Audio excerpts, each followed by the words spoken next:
This week, Robert Redford is on the run. We encounter a world of unbelievable beauty, and a hitman shoots for success.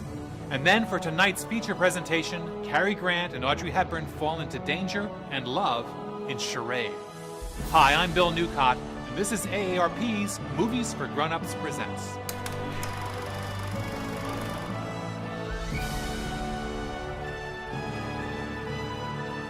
Former Weather Underground leader Sharon Solar, one of the longest-standing fugitives on the FBI's most wanted list, was arrested yesterday, 30 years after the notorious Bank of Michigan robbery, which resulted in the death of a guard. What's wrong? You look weird. I'm fine, honey.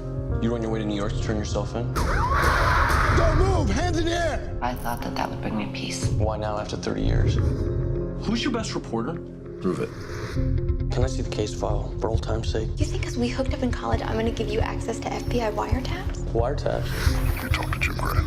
Mr. Grant, I'm Ben Shepard, Albany Sun-Times. I don't really have anything to say over. You don't know what I'm going to ask you yet. What? I said you don't know what I'm going to ask you yet. You know, Robert Redford doesn't make nearly enough movies. In the past decade, he starred in just 3 films before his newest, The Company You Keep, opening in theaters this week. Redford plays a Vietnam-era Weather Underground activist who's built a new life as a small-town lawyer. But now he's a suspect in a murder that happened nearly 50 years ago, and he's out to prove his innocence. Redford directs and stars, and he's never, ever given a bad performance. And you could say the same for his co-stars, including Susan Sarandon, Chris Cooper, Julie Christie, and Stanley Tucci. If it's pedigree you're looking for, The Company You Keep should be very good company indeed.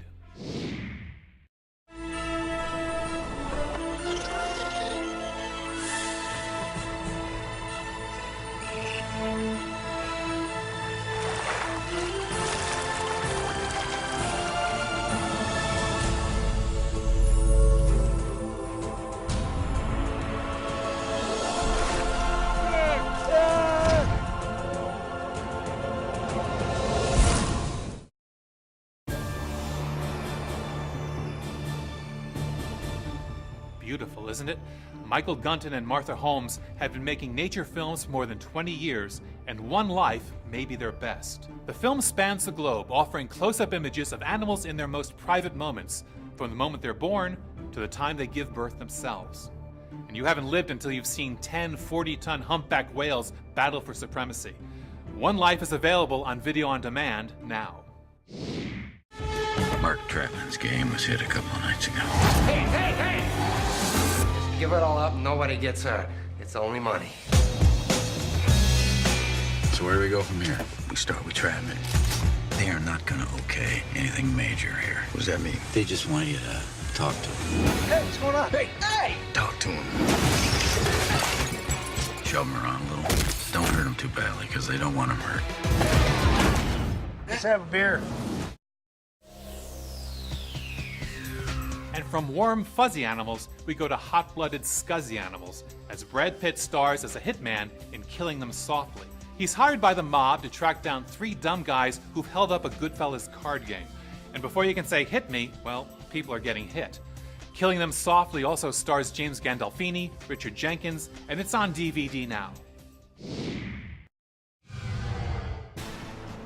And now for our feature presentation. Cary Grant was nearly 60 by the time Charade came to theaters in 1963, and if he seemed a tad old for his leading lady, 34-year-old Audrey Hepburn, it didn't hurt their on-screen chemistry one bit. But then, I guess there was always something sort of ageless about both Cary Grant and Audrey Hepburn. Charade has all the classic elements of an Alfred Hitchcock thriller.